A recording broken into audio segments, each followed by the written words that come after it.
Welcome back to It's Still Good Morning, Anambra. Well, reading culture can be best explained as a learned practice of seeking knowledge, information, or entertainment through the written word.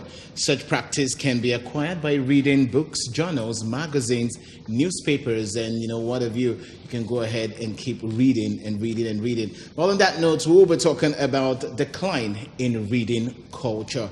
And of course, I'm not alone in the house this morning. I have some guests in the house who's going to be talking about this topic. I'm Professor Vivian Mobo, Department of Educational Management and Policy, Nnamdi Azikiwe University. Professor, good to have you. Thank you very much. And of course, we have in the house a great broadcaster, Priska Wankwo. Priska, good morning. Good morning. Good to have you. And of course, I'm still with my gorgeous colleague in the house. Well, I'm still here now. We are talking about reading culture. And yes. I want to ask you, do you like reading? You personally? I love reading. I mean, I've come this far in life because I read, and not just read. I almost read everything I see. Everything. So, it has a way of impacting, helping me to grow intellectually, and of course, take me to greater heights. Let me believe that you are saying the truth, maybe because we are in front of the camera. Don't worry, we're actually going to discuss that. All right, I'm Professor. How has it been in school? I mean, how's the school environment been? How's the students you're teaching? How's it been? Tell us about it. Well, I can say that it has been good, but the fact is that, like you said, in recent time, I noticed personally that there has been a decline in reading culture among students. Students these days are not interested in reading. Some of them don't pay attention. Some of them don't even want to read. They just want to be there and then get good grades in the exams. I don't know how they want this to happen if they fail to read.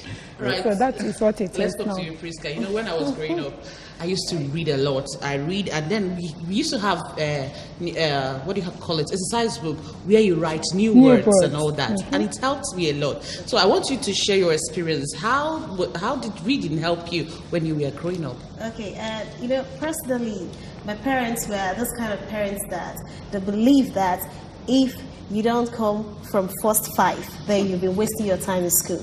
So even I was in the boarding house from JS1 to SS3, and so it was even kind of more strict because I was in another place. Yes, I schooled in Port Harcourt, and my parents were living in Abia State. So, but the thing is, they imbibe this culture that every time you come back, television is monitored. There is time for TV. If you're watching TV when you're supposed to be reading, my mother, you won't even know where she's coming from. She's going to come from the back. She's going to hit you on the head. I say, oh, so I'm struggling, pay your school fees for you to sit down and be watching movies every day. Let your results, let the school end, bring your results home. Then I will not have something to say to you. But the thing is, you can't actually blame children and students of these days. A lot of parents are so busy that they don't even have time to monitor what their children are doing. So when we're growing up, I think things were a bit different than what is obtainable right now. All right, I'll pick up from where she actually said about, having time to read and also having time to watch TV. And when you're probably supposed to be reading and you're watching TV, the mom comes from the back, and do some kind of stuff. But then again, now I said, okay, she also went further to say, when your result comes out, let me see what it will be. And you said something about now, a lot of people read to pass exams. Sadly. In that case, what would you say about that? Because if the child, for example, if I was Priska's brother, and I know, okay, mom is all about the result. And then, I could just go ahead and, do. So tell us now, what I want to know is this reading culture, what is it about? Because someone can read to pass. Someone can read to understand which works and which is best. Okay.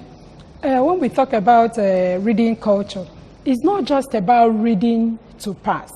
It's about, like you defined it, is a habit. You form the habit of reading, then you read regularly. And then you read to get information, you read to pass, you read to expand your knowledge, you read to be creative, you read to get skills. So it's not just about reading to pass. So somebody that has this culture or somebody that has developed good reading culture is something that starts from early in life. It's not just something maybe you go to school and start. Like Priska said, yes, it's something that we as parents should teach our children to start from the very early stage to do. That's to say, as a child, you teach them. My friend here said when she was growing up, the mom told her, you have to read. I remember when I was in school, they tell us Ada is a girl or Ada is running. She is running. You know, something like that, yes. So you start early exactly to read and then imbibe this culture in you so that you do that. But these days, like we said, parents are so busy. Sometimes even parents themselves don't help our children, because if you as a parent, if you don't read, I remember in the olden days, our parents, my dad will come back and then most of the time you see him like this, reading newspaper and things like that. Then he will want you to do something. But these days it's no longer happening. When you were explaining, you said you don't really blame the youths. Yes, Okay, who are we to blame? Is it the lecturers that will give area of concentrations to students that requested for it? Or the students that are supposed to read vast, not just to pass the examination? Or the library that we know that is not equipped? I mean, blaming the government. Who are we supposed to blame? Well, Chidiba, like Omar will say, if you ask me now, who I will ask, but that's actually a point. But I think the blame lies on everyone. All those people you've mentioned, they have a role to play. When I said the blame can't really be on us, I don't mean we don't share part of the blame. I mean, but sometimes a student fails in school and you get to tell the person you're not doing anything, you're no lodo, you're all those things. But have you ever wondered the kind of teachers these children have? You as a parent, do you ever tell your child, when your child comes back from school, get your homework, what were you taught today in school? You see, the parents are taking one part of the blame. And you, as a student, as a child, do you ever pick up your book, or you only pick up your books to read when it's time for examination? And that is the problem we have. And if you only read when it's time for you to do an exam, or for instance, to go for an interview, you can never form the habit of reading. All right, I'm going to pause you there just to let you know that this is participatory. Like we always say, the numbers are on your screen. Tell us what you're actually feeling about what we're discussing, decline in reading culture. Do you read? And if you read, call us, tell us, how has reading helped you thus far in your life? Well, the decline in reading culture among people has been blamed on offshoot of technological advancement that has brought, about overall changes in both the social, economic conditions. Now, do you agree that technological advancement is responsible for the decline in reading culture, Professor? To a certain extent, yes. All right, tell us about it. I think it has contributed to the decline in reading culture among the youth, even not just the youth, among the populace, Now you have the GSM. Now you have the, the television is there, games. So children will now want to play games. Children will want to ping. They want to send text messages. And the funny thing is that when they do these things, it's very annoying. Somebody sends you a text message, you don't even understand the content. They use TNX. So you keep cracking your brain. Honestly, exactly, that's the thing. It affects them in the exam. So you see, this technology is good, ICT is good, but the fact is that instead of utilizing it positively, they go the wrong way. They go to some social sites that are not good, entertainment, music, and things like that. Okay, then, Priska, can you be no? We did. Also, technology, that is the internet, also see a behavior then other chosen ego or cha. No, it's abroad technology. For instance, adequate awareness. These children, yes, yes, read your book, but why? Why? Is it just to pass your exam, or can you be first in a class, or can you be best students? Do you even know why you're reading? Awareness. And most of our libraries, I'm sorry to say, most of our libraries ain't enough books to cater to even the people that actually want to read. You might, okay, for instance, they give you an assignment to school and they tell you to go and do research. I say you got being chop that maka if you got a library, a man for this book. You got one school library, a man for the book. So now tell me, what is that person supposed to do? So abroad was a technology, awareness.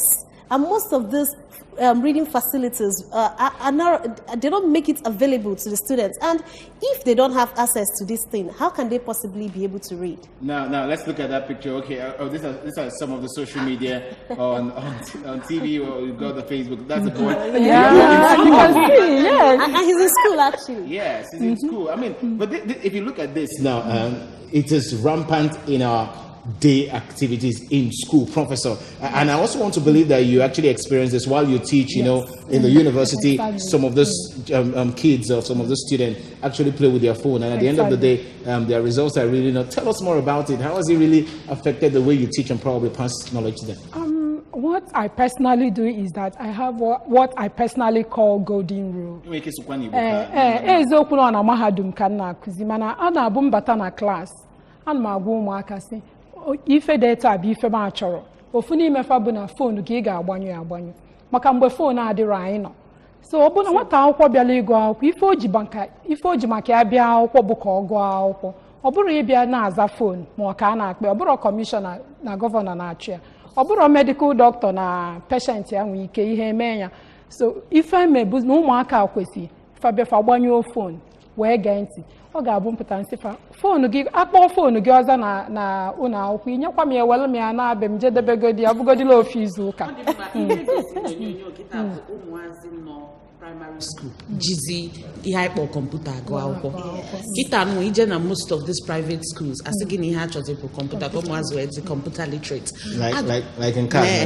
ajụ wee bụrụ ihe ndị a all these gadgets anyị na-eme ka anyị dị technologically compliant and all that oso n'ihe na-eme ka ụmụ anyị rapụzie ịgụ akwụkwọ ịma na akwụkwọ agụrụ agụ dị iche na nke eziokwu oso ọ na-egbukwa ya bụ oso maka na ekwenyere m na ife ndị a niile dịcha mma mana dịka m na-agwa ndị mmadụ akwụkwọ agụrụ agụ bụ akwụkwọ agụrụ agụ ife ndị anụwa ga-adịkwa mana anyị kwesịrị ka ụmụ anyị malụ ka esi agụ akwụkwọ nwee mmasị na mkpanyite ịdị na-agụ akwụkwọ na ọ dị ezigbote mma fagụọ akwụkwọ enwesịkwa ike nyezikwa afọ ife ndị a mana nne na nna ma ndị nkụzi ga-anọ na-ene n'ife ụmụaka a na-eme n'ife afa na-eme maka ọ bụrụ na fe nwere guidance o nwere onye na-agbazili fa ifu na afa ga-arapụ ife a idebe fa n'iru ka fa wee mee were ya mebezie ife ndị ọzọ na-adịrọ mma.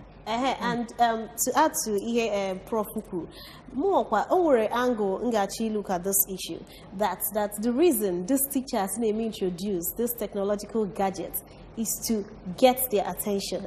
I'm going at these children, amanchi go like buta go like this. So I didn't introduce all these handsets because I'm going that this is what they like. This is the one they can relate more to.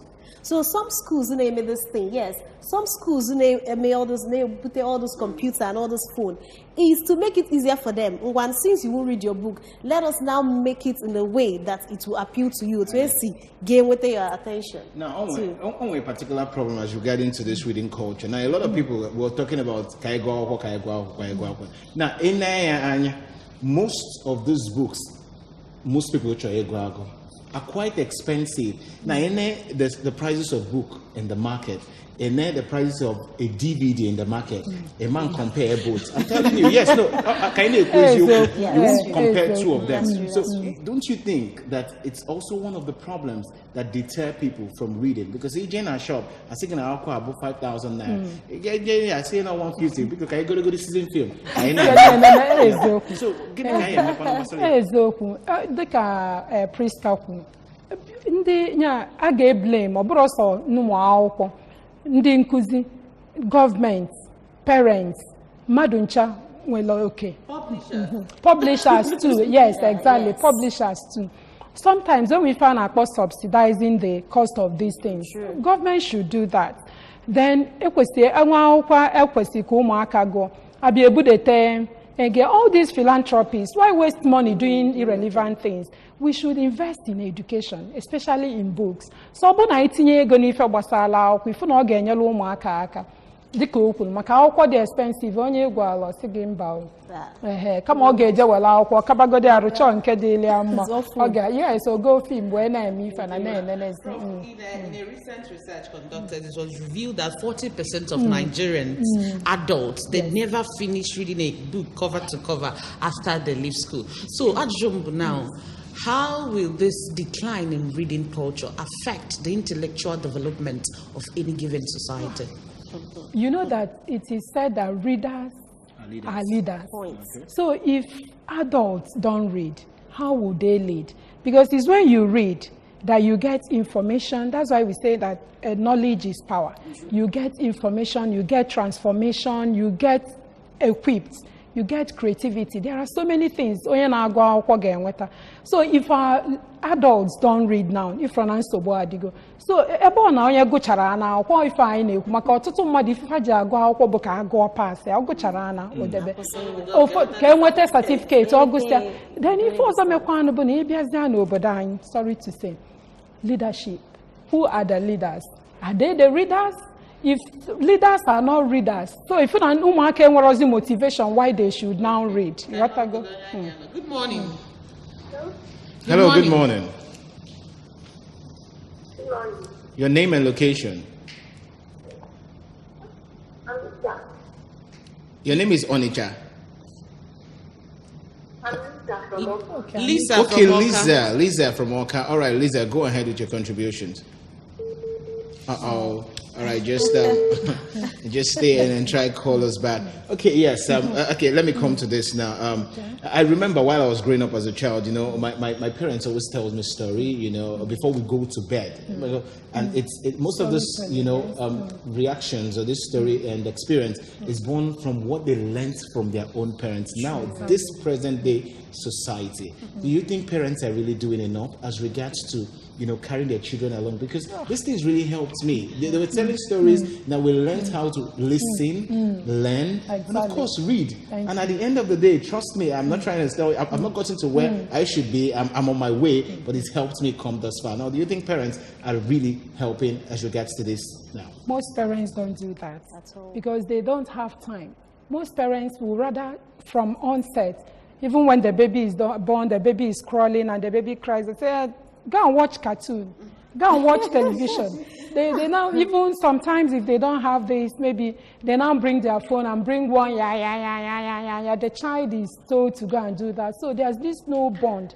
Because like you said, when we were growing up, our parents will call us, we will sit down, then you learn how to sit down. Yeah. Attention span is developed. Yeah. Interest is developed. But these days, people don't have time. They're interested in going out, either maybe because of the harsh economy and things like that. So, parents said them was your Helen. Like at what age can we keep introducible as apart from the formal education naga and went schools? Mano kedu at what age you can be introduce them okay look and go A, B, C, D and all that before he enroll the child in a formal school. Once a child is born and the child has started crawling, even before as the child is crawling, you can tell the child stories. You see that something is going on, the child is learning something. You can then bedtime stories.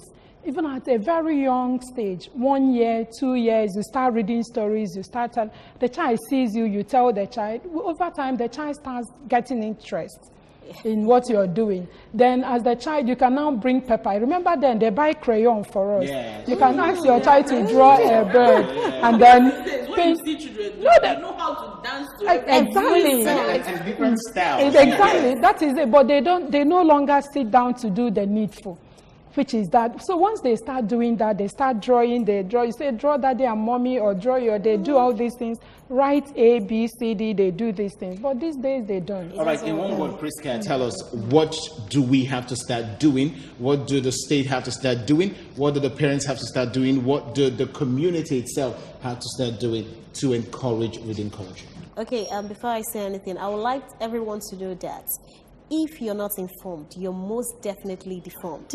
And you know when they say somebody is deformed, that means you're incomplete. And the only way you can have access to information is when you read to gather knowledge.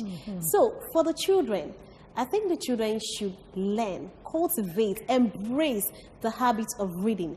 And for our parents should be less busy. Okay, our parents should try and make out time. All this hustling, at the end of the day, your child has nothing. You bring up children that have no value to the society. You failed as a parent, and you failed the society too.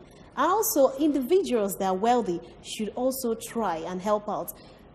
Fill our libraries with books, with materials that will cater to the needs of these children. So we'll stop, at least now we know that the blame is no longer on their own part, but on the part of the kids that don't want to study. From you now as a lecturer, what's your advice?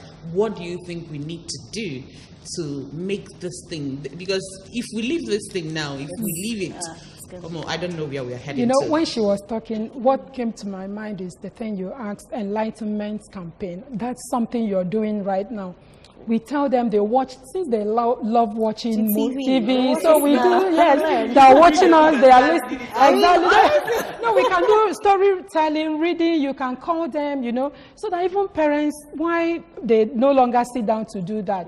You can have a program like that, maybe you discuss things relating to a book, a novel or something, and then it's a program like that. So during that period, if parents are busy to do that, they can encourage their children to now sit back and then watch. Oh, right. And of course, I want to say a very, very big thank you to Professor Vivian Wobo, Department of Educational Management and Policy, Nnamdi Azikiwe University. Many thanks for joining us. Thank you very much. All right, and of course, Mrs. Priska Wanko, a seasoned broadcaster.